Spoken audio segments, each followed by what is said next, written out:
Hello students, स्वागत है आपका आईसीटी वर्चुअल क्लासेस में। मैं हूं कविता, आपकी बायो टीचर।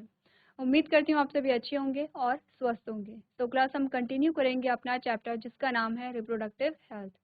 प्रीवियस लेक्चर में आपने जाना कॉन्ट्रासेप्टिव्स क्या होते हैं और आइडल कॉन्ट्रासेप्टिव्स क्या होते हैं। आज हम कुछ एग्जाम्पल जानेंगे कॉन्ट्रासेप्टिव्स के। तो आइए चलते हैं स्मार्ट बोर्ड की तरफ और अपना टॉपिक स्टार्ट करते हैं। तो क्लास हम बात कर रहे थे यहाँ पे रिप्रोडक्टिव हेल्थ के बारे में, जिसमें आपने जाना रिप्रोडक्टिव हेल्थ किसे कहते हैं। नेक्स्ट आपने जाना कि कौन कौन सी वो पॉलिसीज हैं, कौन कौन से जो प्रोग्राम हैं जो कि गवर्नमेंट ने स्टार्ट किए हैं यहाँ पे। नेक्स्ट आपने जाना कि कौन कौन से वो स्टेप हैं जो रिप्रोडक्टिव हेल्थ में इंपॉर्टेंट रोल प्ले करते हैं। नेक्स्ट आपने बात की यहाँ पे पॉपुलेशन की कि जनसंख्या विस्फोट किसे कहते हैं, और जनसंख्या विस्फोट में आपने क्या जाना कि उसके क्या प्रभाव होते हैं। अगर यहाँ पे जो जनसंख्या है, जनसंख्या में वृद्धि होती चली जा रही है तो उसके क्या क्या प्रभाव देखने को मिलते हैं, ये हमने यहाँ पे डिस्कस किया था। नेक्स्ट हमारे पास आया था कि जनसंख्या विस्फोट के क्या क्या कारण है, यहाँ पे क्या क्या कॉज हैं हमारे पास, कुछ हमने कॉजेस के बारे में यहाँ पे स्टडी किया था। नेक्स्ट हमने यहाँ पे बात की कि अगर यहाँ पे जनसंख्या विस्फोट हो रहा है तो वो कौन कौन से तरीके हैं जिससे कि हम जनसंख्या विस्फोट को नियंत्रित कर सकते हैं। इसमें से एक जो हमारे पास पॉइंट आया था उसमें हमने क्या कहा था कि गर्भ निरोधक तरीकों का उपयोग करके हम क्या कर सकते हैं, जनसंख्या को कंट्रोल कर सकते हैं। क्या बात हमने की, हमने कहा promoting the use of contraceptive method. अब ये जो टॉपिक है ये इम्पोर्टेंट है आपके चैप्टर में, कॉन्ट्रासेप्टिव मेथड्स को लेकर के डिटेल में आपको बताया गया है। तो इसी में हमने आगे जाना कि जो आइडल कॉन्ट्रासेप्टिव्स होते हैं, आदर्श गर्भ निरोधक होते हैं, वो कौन कौन से, उनकी क्या क्या कैरेक्टर यहाँ पे होते हैं। यहाँ तक की बात हम कर चुके थे। और नेक्स्ट हमारे पास जो आज हमारा टॉपिक आएगा वो हम बात करेंगे यहाँ पे मेथड्स ऑफ कॉन्ट्रासेप्शन, यानी कि गर्भ निरोधक के कौन कौन से तरीके होते हैं, जिनमें सबसे पहला हमारे पास क्या आता है, नेचुरल और ट्रेडिशनल मेथड आता है। ठीक है, और हमने क्या बात की कि ये जो ट्रेडिशनल मेथड है या नेचुरल मेथड जिन्हें हम कह रहे हैं, उसमें हमने क्या किया, जो यहाँ पे गैमीट्स का फ्यूजन हो रहा है उसे हमें क्या करना है, रोकना है वहां पे। ठीक है, कौन कौन से तरीके होते हैं यहाँ पे उसके बारे में बात करेंगे। सेकंड जो हमारे पास आएगा वो आएगा बैरियर मेथड। ठीक है, कुछ ऐसे मेथड्स होंगे जिसमें बैरियर्स का यूज करके क्या होगा, वहाँ पे मेल और फीमेल गैमेट का फ्यूजन वहाँ पे रोक दिया जाएगा। नेक्स्ट हम बात करेंगे यहाँ पे इंट्रा यूटेराइन डिवाइस के बारे में, यानी कि आईयूडीएस के बारे में। नेक्स्ट हमारे पास आते हैं ओरल कॉन्ट्रासेप्टिव्स, जिन्हें हम क्या कहते हैं, मौखिक गर्भ निरोधक भी कहते हैं। नेक्स्ट हम बात करेंगे यहाँ पे इंजेक्टेबल एंड इम्प्लांट्स। ठीक है, यानी कि इंजेक्शन और प्रत्यारोपण के बारे में बात करेंगे। और लास्ट हमारे पास आते हैं सर्जिकल मेथड। ठीक है, अब ये आपको अलग अलग प्रकार के क्या बताए गए हैं, गर्भ निरोधक के तरीके बताए गए हैं। इनके अंदर कौन कौन सी चीजें यूज होती हैं वो हम यहाँ पे बात करेंगे। सबसे पहले बात करेंगे नेचुरल और ट्रेडिशनल मेथड। तो क्या होते हैं नेचुरल मेथड्स, हम पढ़ लेते हैं। हमने it is based on the principle related to avoiding the fusion of male and female gamete that is sperm and egg. Okay, हमने क्या बात की, हमने कहा कि यहाँ पे बेसिकली करना क्या है, जो गैमेट्स का फ्यूजन है उसे अवॉइड करना है। अब कैसे अवॉइड किया जाता है, सबसे पहले आपको बताया जा रहा है पीरियोडिक एब्स्टिनेंस, यानी कि आवधिक संयम। क्या इसमें कहा गया है, in this method the couples prevent themselves from the intercourse during the 10th to 7th day of the menstrual cycle, since during this period changes of ovulation are maximum। अब हमने बात की थी, जब हमने क्या किसकी बात की थी, हमने मेंस्ट्रुएशन की बात की थी और हमने कहा था, हमने कहा 28 डेज की साइकिल होती है। ठीक है, ये डे 1 है, डे 21 है, 28 है। यहाँ पे जो 14th डे होगा वहां पे क्या होता है, ओव्यूलेशन होता है। ओव्यूलेशन होगा तो हमने कहा कि यहाँ पे क्या होते हैं, मैक्सिमम चांसेस होते हैं किसके, फ्यूजन होने के। ठीक है, तो क्या आपको बात बताई गई है कि इस विधि में क्या होता है, जो यहाँ पे मासिक चक्र होता है उसके 10वें और 17वें दिन के दौरान यहाँ पे क्या होता है, आप प्रिवेंट कर सकते हैं कि यहाँ पे मेल और फीमेल गैमेट का फ्यूजन ना हो। नेक्स्ट आपको क्या बात बताई गई है, therefore refraining from coitus during this period will result in decrease in the chances of pregnancy। आपको क्या करना है, यहाँ पे आप जो अनचाही प्रेगनेंसी होती है उसे इनिबिट करने का ये एक सबसे पहला तरीका है, जिसे हम क्या कह रहे हैं, नेचुरल मेथड्स में यहाँ पे कह रहे हैं। ठीक है, पहली चीज आपको पता चल गई है। सेकेंड यहाँ पे आपको बताया गया है विड्रॉल और कोइट्स इंटरफेरेंस के बारे में। तो यहाँ पे आपको क्या बात बताई गई है, in this method during the process of coitus the male withdraws the penis from the vagina just before the ejaculation, okay, thus preventing the release of semen in the vagina which result in the prevention of insemination। ये भी same वही चीज यहाँ पे हो रही है कि क्या होगा कि मेल और फीमेल गैमेट का फ्यूजन यहाँ पे रोकना है, ठीक है। इसमें ये किया गया है कि यहाँ पे जो मेल गैमेट है वो फीमेल रिप्रोडक्टिव पार्ट में जाए ही ना, तो वहाँ पे क्या है फ्यूजन के तरीके खुद ब खुद वहाँ पे क्या हो जाएंगे, जीरो हो जाएंगे।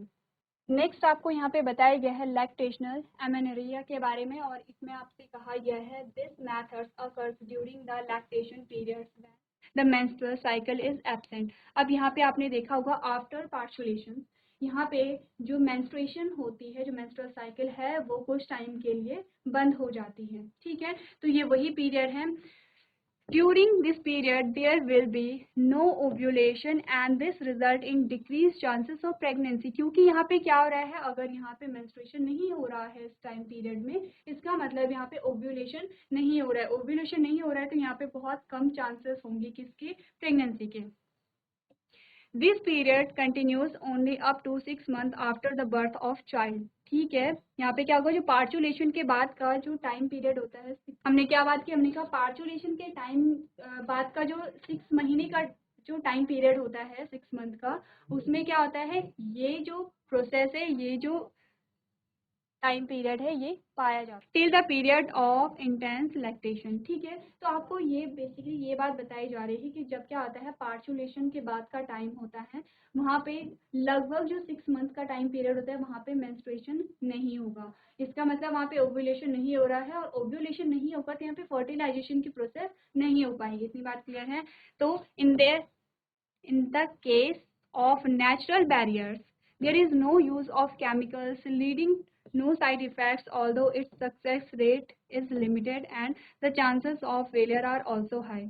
They are not completely safe। अब यहाँ पे क्या है कि हमें ये नहीं पता होता है कि ये जो मेथड है ये काम करेगा या नहीं करेगा, या 100% यहाँ पे काम करेगा, इसी के बारे में आपको यहाँ पे बताया जा रहा है।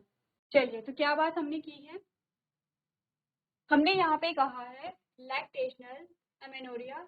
इस विधि में क्या होता है, यह विधि स्तनपान अवधि के दौरान होती है जब महिलाओं में मासिक धर्म चक्र अनुपस्थित होता है। इस अवधि के दौरान ओव्यूलेशन नहीं होगा और इसके परिणाम स्वरूप गर्भधारण की संभावना कम हो जाएगी। यह अवधि बच्चे के जन्म यानी कि प्रसव के 6 महीने बाद से लेकर के गहन स्तनपान की अवधि तक ही जारी रहती है। अब आपको बताया गया है प्राकृतिक बाधाओं के मामले में रसायनों का उपयोग नहीं किया जाता है, जिससे कोई दुष्प्रभाव नहीं होता है। यहाँ पे साइड इफेक्ट कोई भी नहीं है, हालांकि इसकी सफलता दर सीमित है और विफलता की संभावना भी अधिक होती है। वे पूरी तरह से सुरक्षित नहीं है, ठीक है। साइड इफेक्ट यहाँ पे नहीं होगा, लेकिन ये नहीं कह सकते कि ये जो विधि है ये क्या 100% यहाँ पे काम करेगी। चलिए, अब यहाँ पे हमने नेचुरल जो मेथड्स हैं उनकी बात की थी। नेक्स्ट हमारे पास क्या आएंगे, बैरियर मेथड्स आएंगे।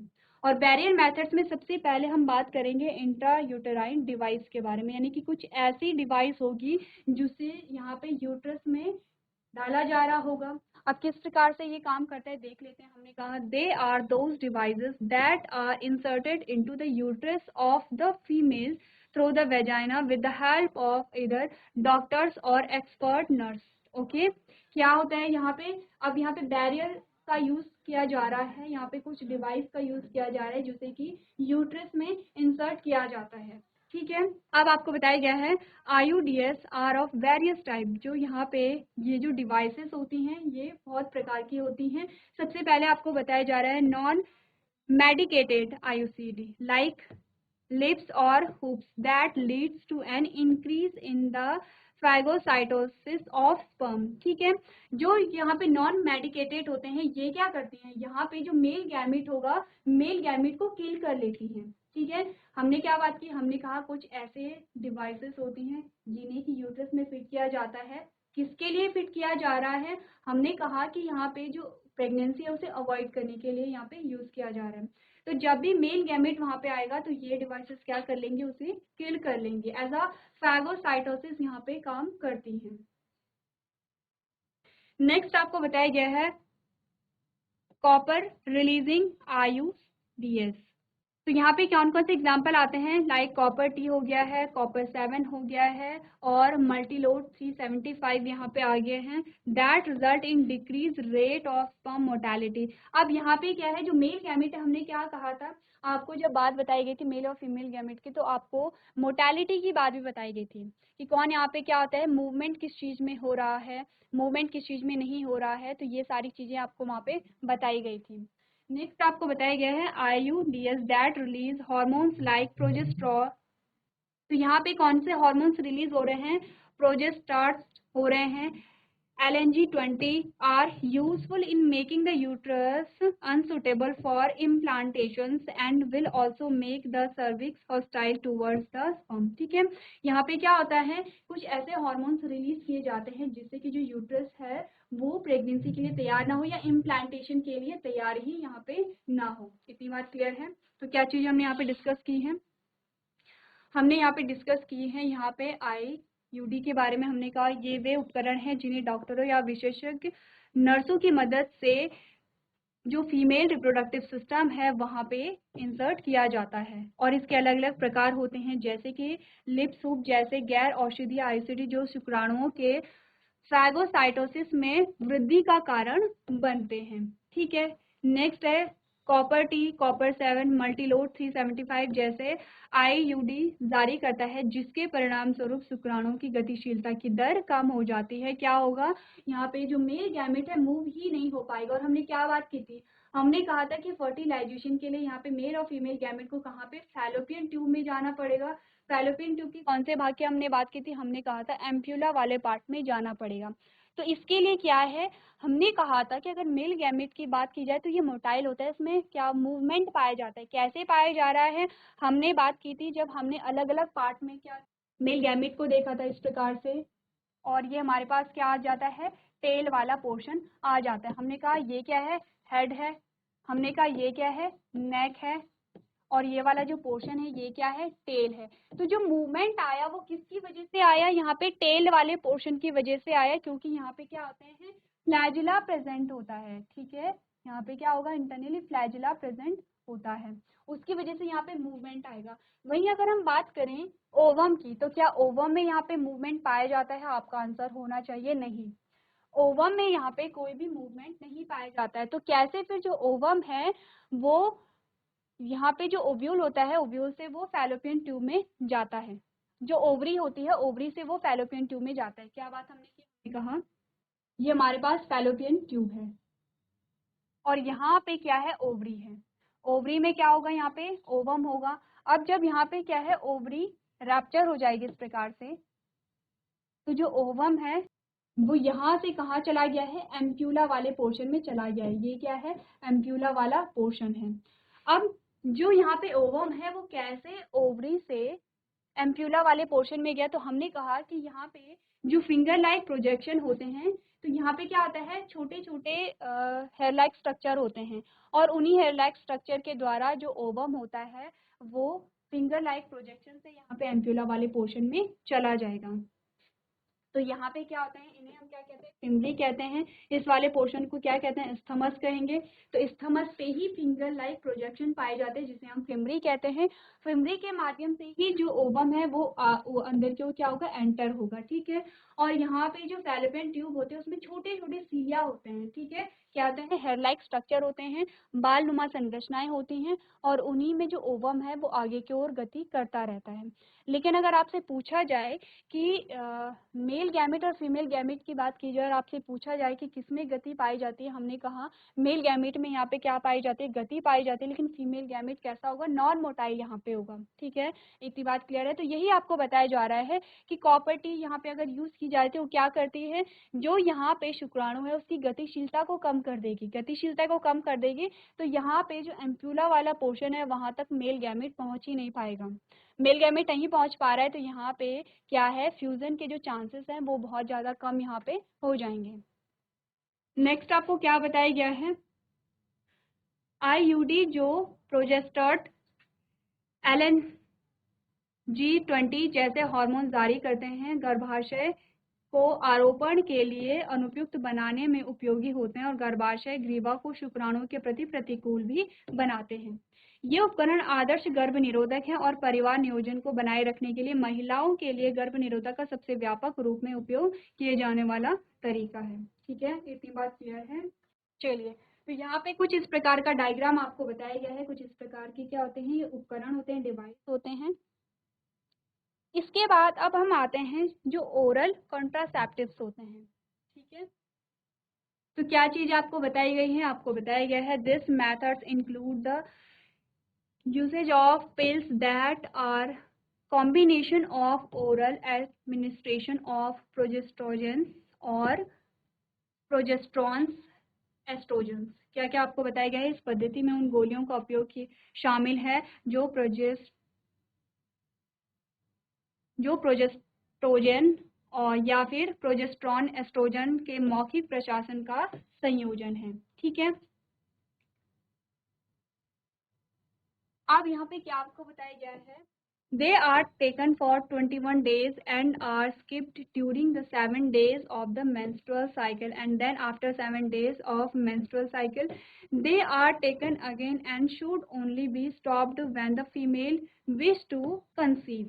ये आपको बताया जा रहा है कि उन्हें 21 दिनों के लिए लिया जाता है और मासिक धर्म चक्र के 7 दिनों के दौरान छोड़ दिया जाता है। ठीक है, और फिर जब यहाँ पे क्या हो जाता है, जो मासिक चक्र है 7 दिनों के बाद उन्हें फिर से ले लिया जाता है और केवल तभी बंद किया जाता है जब महिलाएं यहाँ पे गर्भ धारण करना चाहती हूँ। ठीक है, इतनी बात क्लियर है। क्या होता है, 21 दिनों तक लिया जाता है और 7 दिन कब छोड़े जाते हैं, जब यहाँ पे मेंस्ट्रुअल साइकिल का जो पीरियड है वो यहाँ पे चल रहा होगा।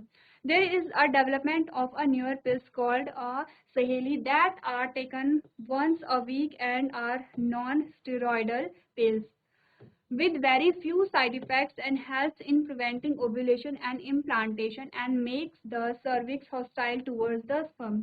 अब यहाँ पे आपको बताया गया कि सहेली नामक नई गोलियों का विकास हुआ है जो सप्ताह में एक बार ली जाती हैं और ये गैर स्टेरॉयडल गोलियां हैं जिनके बहुत कम दुष्प्रभाव होते हैं और ये ओव्यूलेशन और इम्प्लांटेशन को रोकने में मदद करती है और गर्भाशय ग्रीवा को शुक्राणु के प्रति प्रतिकूल यहाँ पे बनाती है। इतनी बात क्लियर है। आपने क्या क्या जाना कि अगर नेचुरल मेथड्स है तो नेचुरल मेथड्स में क्या हो रहा है, बैरियर्स में कौन कौन सी चीजें यूज हो रही हैं, ओरल कॉन्ट्रासेप्टिव्स में कौन कौन सी वो चीजें आ रही हैं, वो मेथड्स आ रहे हैं जो कि यहाँ पे प्रेगनेंसी को अवॉइड करने के लिए बनाए गए हैं।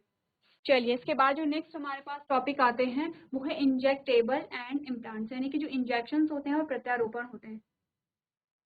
तो क्या क्या चीजें आपको इनमें बताई गई हैं, हमने देखा देयर आर सर्टेन इम्प्लांट्स और injections that can also be taken by the females under the skin, यानी कि कुछ ऐसे प्रत्यारोपण इंजेक्शन हैं जिन्हें महिलाएं त्वचा के नीचे ले सकती है। आपने देखा है इंजेक्शन किस प्रकार से लगते हैं, वही आपको बात यहाँ पे बताई जा रही है।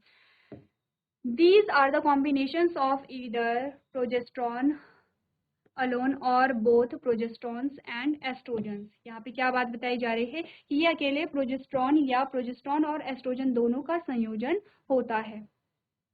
They work almost similar to the pills but continue their effect for a longer time period। अब आपको ये बताया जा रहा है कि ये लगभग गोलियों के समान ही काम करते हैं लेकिन लंबे समय तक अपना प्रभाव यहाँ पे बनाए रखते हैं। ठीक है, अब आप ये देख रहे होंगे कि यहाँ पे बार बार दो हार्मोन्स के नाम आ रहे हैं, दैट इज प्रोजेस्ट्रॉन और एस्ट्रोजन। आपको दोनों के बारे में बताया गया है कि एस्ट्रोजन का फंक्शन क्या होता है, प्रोजेस्ट्रॉन का फंक्शन यहाँ पे क्या होता है। तो आपने क्या करना है, ये आपके लिए होमवर्क है। जब हम प्रीवियस जो हमारा चैप्टर है वो पढ़ रहे थे तो हमने यहाँ पे एस्ट्रोजन और प्रोजेस्ट्रॉन के बारे में जाना था और हमने देखा था कि कब ये दोनों हार्मोन रिलीज हो रहे हैं और रिलीज इन्हें कौन कर रहा है, रिलीज होने के बाद इनके क्या क्या परिणाम आते हैं। तो ये आपने क्या करना है, घर से अच्छे से रिवाइज करके लेके आना है। चलिए, इसके बाद नेक्स्ट जो हमारे पास आते हैं वो है सर्जिकल मेथड्स। अब हमारे पास क्या आ रहे हैं, सर्जिकल मेथड्स आ रहे हैं। देख लेते हैं इनमें क्या क्या चीजें हमें बताई गई हैं। हमने देखा this method includes the interference of surgery in blocking the movement of gametes leading to failed conceptions। यानी कि आपको क्या बताया गया है, इस विधि में युग्मकों की गति को अवरुद्ध करने के लिए सर्जरी का हस्तक्षेप शामिल होता है जिससे धारण विफल हो जाते हैं। अब यहाँ पे क्या होगा, सर्जिकल मेथड्स यूज किए जाएंगे जिससे कि गैमीट का मूवमेंट यहाँ पे ना हो सके। ठीक है, बार बार आपको बताया जा रहा है। जब हमने रिप्रोडक्शन चैप्टर पढ़ा था तो हमने देखा था कि यहाँ पे क्या है, जो गैमीट है वो कहाँ पे आ रहे हैं, फैलोपियन ट्यूब में आ रहे हैं। तो वहाँ पे क्या है, जब भी यहाँ पे फर्टिलाइजेशन होगा या फ्यूजन होगा, उसके लिए इम्पॉर्टेंट है कि दोनों गैमेट कहाँ पे आएंगे, फैलोपियन ट्यूब में आएंगे। तो क्या किया जा रहा है, आपने हर एक मेथड को देखा, चाहे वो बैरियर मेथड को आपने देखा नेचुरल जो मेथड्स होते हैं उनको देखा। वहाँ पे किया जा रहा है कि जो गैमेट हैं वो फैलोपियन ट्यूब तक पहुँचे ही ना, और इन केस अगर पहुंच गए हैं तो वहाँ पे क्या है, इम्प्लांटेशन की जो प्रोसेस है उसके लिए जो यूट्रस है वो प्रिपेयर हो ही ना। तो ये सारी चीज़ें आपको क्या करनी है, ध्यान रखनी है। अगर आपने इससे पहले वाला चैप्टर अच्छे से समझा है तो आपके लिए ये सारी चीज़ें पढ़ने वाली चीज़ें ही होंगी, क्योंकि आपको ये पता है कि जो मैथड्स हैं वो कर क्या रहे हैं। तो ये चैप्टर क्या है, हमारा पूरा थ्योरेटिकल है। आपको पहले इससे पहला जो चैप्टर है जिसमें हमने क्या देखा था, रिप्रोडक्शन इन ह्यूमंस पढ़ा था, वो आपको अच्छे से वहाँ पे समझना है। नेक्स्ट आपको क्या बात बताई जा रही है, they are the terminal methods of contraception and are therefore also called sterilisation, यानी कि ये गर्भ निरोधक की अंतिम विधियां हैं और इसीलिए इन्हें नसबंदी भी कहा जाता है। ठीक है, यहाँ पे सर्जिकल मेथड्स तभी यूज में लाए जाते हैं जब कोई और ऑप्शन यहाँ पे नहीं होता है। In the case of males sterilization is called vasectomy while is called a tubectomy in case of female. ठीक है, यानी कि पुरुषों के मामले में नसबंदी को पुरुष नसबंदी कहा जाता है, जबकि महिलाओं के मामले में से ट्यूबेक्टोमी कहा जाता है। ठीक है, इतनी बात क्लियर है। चलिए, अब हमें क्या करना है, आपको दो प्रकार के यहाँ पे जो शब्द हैं नए वो हमारे पास आए हैं। पहला है वेसेक्टोमी, दूसरा है ट्यूबेक्टोमी। दोनों के बारे में जान लेते हैं कि दोनों में क्या क्या चीजें होती है। पहले हमने क्या पढ़ना है, हमने क्या कहा, वेसेक्टोमी पढ़ा यानी कि मेल से रिलेटेड है। Here the vast defense of the male reproductive systems are cut with the help of a small incision in the scrotum and then tie up। ठीक है, ये चीजें हो गई हैं, आपने देख लिया है कि ये वेसेक्टोमी में क्या कर रहे हैं। ट्यूबेक्टोमी में हमने क्या किया, here the fallopian tubes of the female reproductive systems are cut with the help of a small incision in the abdomen और vagina and then tie up. ठीक है, अब बेसिकली किया क्या जा रहा है, यहाँ पे आपको सेम चीज वही बताई जा रही है कि क्या होगा, जो मेल और फीमेल गैमेट का फ्यूजन का जो पाथ है वो ही ब्लॉक कर दिया गया। तो हमने क्या पढ़ा, हमने कहा कि यहाँ पुरुष प्रजनन प्रणाली के वास डिफरेंस को अंडरकोश के एक छोटे चीरे की मदद से काटा जाता है और फिर बांध दिया जाता है। ठीक है, क्या होगा, जो यहाँ पे मेल गैमेट है अब उनका इजैकुलेशन यहाँ पे नहीं हो पाएगा। ट्यूबेक्टोमी में क्या किया, इसमें महिलाएं प्रजनन प्रणाली की फैलोपियन ट्यूब को पेट या यौनिक एक छोटे से चीरे की मदद से काटा जाता है और फिर बांध दिया जाता है। क्या होगा अब यहाँ पे कि जो यहाँ पे ओवम है, ओवम फैलोपियन ट्यूब में नहीं आ पा रहा है। ठीक है, तो आपको क्या बताया जा रहा है, these methods are highly effective methods of contraception but the chances of their reversibility are very poor, यानी कि ये विधियां गर्भ निरोधक के अत्यधिक प्रभावी तरीके हैं, लेकिन इनके रिवर्सिबल होने के जो चांसेस हैं वो बहुत कम होते हैं। और नेक्स्ट आपको बताया गया है, the need for contraceptive methods is to help in checking the population explosion, but the use of various methods of contraception may also lead to various side effects that include abdominal pain, nausea, irregular menstruations, breakthrough breeding and breast cancer. अब आपको यहाँ पे क्या क्या चीजें बताई गई हैं कि जनसंख्या विस्फोट को रोकने में मदद के लिए गर्भ निरोधक तरीकों की आवश्यकता है, लेकिन गर्भ निरोधक के विभिन्न तरीकों के उपयोग से विभिन्न दुष्प्रभाव भी हो सकते हैं, जिसमें पेट दर्द, मितली, अनियमित जो मासिक धर्म होता है, अचानक रक्तस्राव और स्तन कैंसर आदि यहाँ पे शामिल होते हैं। इसीलिए आपसे कहा जाता है कि यहाँ पे जो भी कॉन्ट्रासेप्टिव मेथड्स को यूज कर रहे हैं उससे पहले डॉक्टर से सलाह ले लेनी चाहिए। तो इतनी बात आप सबको क्लियर है। क्या क्या चीजें डिस्कस की है, हमने कहा कि कॉन्ट्रासेप्टिव्स क्या होते हैं, कौन कौन से उनके मेथड्स होते हैं और किस प्रकार से उन्हें यहाँ पे यूज किया जाता है, किस प्रकार से वो वहाँ पे फर्टिलाइजेशन के प्रोसेस को इनहिबिट कर रहे हैं, ये सारी चीजें आपको यहाँ पे बताई गई हैं। तो क्लास आज हमने बात की है यहाँ पे कॉन्ट्रासेप्टिव मेथड्स की, तो आपने क्या करना है, घर जाके एक बार फिर से इन्हें रिवाइज करना है। तो आज के सेशन में हम इतना ही करेंगे। अभी तक क्लास में बने रहने के लिए आपका धन्यवाद।